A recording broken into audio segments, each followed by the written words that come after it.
A very good morning, students. So, again we continue our chapter number 8, that is cell, the unit of life. In this video, our topic is centrioles and centrosome. So, let's start today's topic. So, students, book से पढ़ाने के पहले मैं आपको इसका diagram को थोड़ा सा एक्सप्लेन कर देती हूँ, तब ये टॉपिक आपको ज़्यादा अच्छे से समझ में आएगा. तो देखिए, ये आपको सेल का स्ट्रक्चर दिख रहा है. सेल में आपको बहुत सारे सेल ऑर्गेनल्स दिखाई दे रहे हैं. इन्हीं सेल ऑर्गेनल्स में एक और सेल ऑर्गेनल होता है जिसको हम क्या कहते हैं, सेंट्रियोल्स कहते हैं. सेंट्रियोल्स जो होता है ये केवल कब यूज़ होता है इसका, ये सेल डिवीजन में बहुत इंपॉर्टेंट रोल प्ले करता है. और सेंट्रियोल ही मिलके क्या बनाते हैं, सेंट्रोजोम्स बनाते हैं. मतलब दो सेंट्रियोल जो है वो क्या बनाते हैं, सेंट्रोजोम बनाते हैं. ओके. और इसका एक और इम्पॉर्टेंट चीज़ कि सेंट्रियोल जो है वो केवल किस में प्रेजेंट होता है, सेंट्रियोल केवल एनिमल सेल में प्रेजेंट होता है. जब मैंने आपको प्लांट सेल और एनिमल सेल में डिफरेंस बताया था तो ये चीज़ें मैंने बताई थी कि सेंट्रियोल जो होता है ये ऑर्गेनल केवल एनिमल सेल में प्रेजेंट होता है, प्लांट सेल में ये प्रेजेंट नहीं होता है. ओके, तो आपको इस चीज़ को याद रखना है. यहाँ पे देखिए, इसका डायग्राम बहुत ही अच्छे से क्लियर विजिबल हो रहा है हमको. ये देखिए, ये दो सिलेंड्रिकल स्ट्रक्चर आपको दिखाई दे रहे हैं. ये दो सिलेंड्रिकल स्ट्रक्चर क्या है, ये दो सिलेंड्रिकल स्ट्रक्चर सेंट्रियोल्स कहलाते हैं. ओके. इसमें एक सेंट्रियोल को हम कहते हैं मदर सेंट्रियोल. ओके. और ये जो एक सेंट्रियोल है उसको हम कहते हैं डॉटर सेंट्रियोल. ओके. और ये दोनों सेंट्रियोल मिलके क्या बना देते हैं, सेंट्रोजोम बना देते हैं. अब इसमें देखिए, आपको प्रॉक्सिमल एंड दिखा रहा है और डिस्टल एंड दिखा रहा है. ठीक है. डिस्टल एंड मतलब जो पीछे का एंड है, मतलब लास्ट का एंड है, और प्रॉक्सिमल मतलब उसके पास का, मतलब सामने का. ये किससे कनेक्ट है, कुछ इंटरकनेक्टिंग फाइबर्स हैं उनसे कनेक्टेड है. और इसमें देखो, जैसे कि मैंने कल आपको सीलिया एंड फ्लैजिला पढ़ाया था तो उसमें बताया था कि माइक्रोट्यूब्यूल्स जो होते हैं वो कैसे फॉर्म में होते हैं, सीलिया फ्लैजिला में डबलेट फॉर्म में होते हैं, कुछ इस तरह से. लेकिन इधर पे माइक्रोट्यूब्यूल जो है सेंट्रियोल्स में कैसे होते हैं, ये ट्रिपलेट फॉर्म में होते हैं, इस तरह से. ओके. तो इसको हम क्या कहते हैं, ट्रिपलेट माइक्रोट्यूब्यूल. तो आपको याद रखना है, सीलिया और फ्लैजिला में कैसे थे, डबलेट फॉर्म में थे ये माइक्रोट्यूब्यूल्स, और वही माइक्रोट्यूब्यूल्स यहाँ पे सेंट्रियोल्स में ट्रिपलेट फॉर्म में है. ओके. इसका डायग्राम और अच्छे से देखते हैं हम. यहाँ पे आपको दिख रहा है, ये देखिए कैसे ट्रिपलेट फॉर्म में है माइक्रोट्यूब्यूल्स, दिख रहा है ना इस तरह से यहाँ पे. ओके. तो यही क्या कहला रहे हैं, ट्रिपलेट माइक्रोट्यूब्यूल्स कहला रहे हैं. ओके. और ये जो ट्रिपलेट माइक्रोट्यूब्यूल्स हैं, ये वाला जो स्ट्रक्चर है, ये स्ट्रक्चर ये कुछ इस तरह से विजिबल होता है. ओके. यहाँ पे भी आपको ये स्ट्रक्चर दिख रहा है.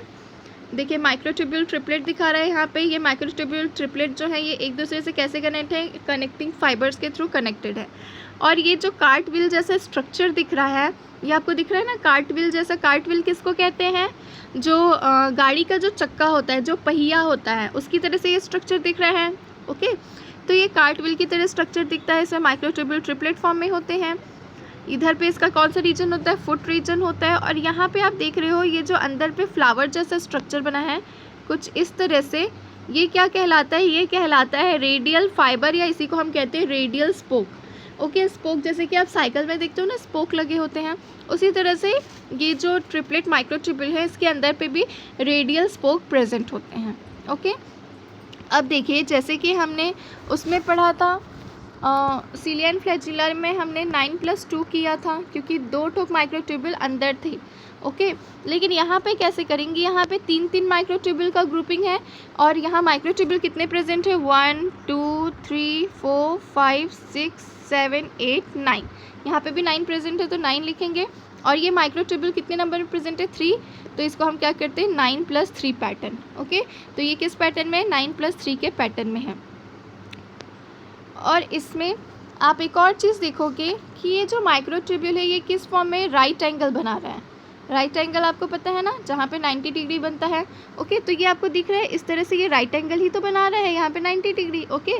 तो आप याद रखना कि ये माइक्रोट्यूब्यूल्स को इस तरह से अरेंज रहते हैं कि वो राइट एंगल फॉर्म करते हैं. ओके. चलिए अब हम बुक से रीड कर लेते हैं इसी टॉपिक को. सो रीड आउट करते हैं. Centrosome is an organelle usually containing 2 cylindrical structure called centriole. तो जैसे कि हमने देखा था कि 2 सिलेंड्रिकल स्ट्रक्चर प्रेजेंट था, किस फॉर्म में प्रेजेंट था, परपेंडिकुलर फॉर्म में. देखिए, ये एक डॉटर सेंट्रियोल यहाँ प्रेजेंट था और उसके ऊपर क्या प्रेजेंट था, मदर सेंट्रियोल. तो ये आपको परपेंडिकुलर जैसे इस तरह का स्ट्रक्चर दिख रहा है. मैथ्स में आपने परपेंडिकुलर देखा होगा कि एक के ऊपर एक क्या होता है, रहता है. ठीक है। तो इसी को हम क्या कहते हैं, सेंट्रोजोम कहते हैं। मतलब जो दो सेंट्रियोल है वो एक दूसरे, मतलब ये कैसे सिलेंड्रिकल स्ट्रक्चर दिखता है, उसके अलावा ये किस फॉर्म में रहता है, परपेंडिकुलर फॉर्म में रहता है, तो उसको हम क्या कहते हैं, सेंट्रोजोम्स कहते हैं। ओके, तो याद रखिएगा कि सेंट्रोजोम कैसे बने हैं, सेंट्रियोल से सेंट्रोजोम बने हैं। ओके, देन क्या बता रहे हैं, they are surrounded by amorphous pericentriolar materials. ये जो सेंट्रोजोम है ये किससे सराउंडेड रहते हैं, एक पेरीसेंट्रियोलर एमॉर्फस लिक्विड होता है, मटेरियल होता है, उससे ये क्या होते हैं, सराउंडेड रहते हैं। Both the centrioles in a centrosome lie perpendicular to each other, in which each has an organization like cartwheel. Then वही बता रहा है जो मैंने अभी आपको बताया कि ये जो सेंट्रियोल्स होते हैं ये किस फॉर्म में रहते हैं, परपेंडिकुलर फॉर्म में रहते हैं, और ये कैसा ऑर्गेनाइजेशन रहता है इनका, कार्ट व्हील की तरह, मतलब गाड़ी के पहिए जैसा।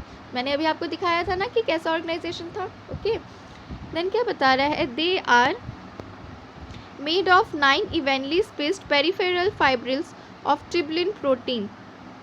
देखिए अब बता रहा है कि ये कैसे मतलब कैसे बने होते हैं, ट्रिपलेट फॉर्म में हमने माइक्रोट्यूब्यूल्स देखा था ना, कि माइक्रोट्यूब्यूल्स जो थे वो कैसे थे, ट्रिपलेट फॉर्म में थे, कुछ इस तरह से ट्रिपलेट फॉर्म में माइक्रोट्यूब्यूल्स प्रेजेंट थे। ये जो माइक्रोट्यूब्यूल्स रहते हैं ये किससे बने होते हैं, ये बने होते हैं ट्यूबुलिन प्रोटीन से।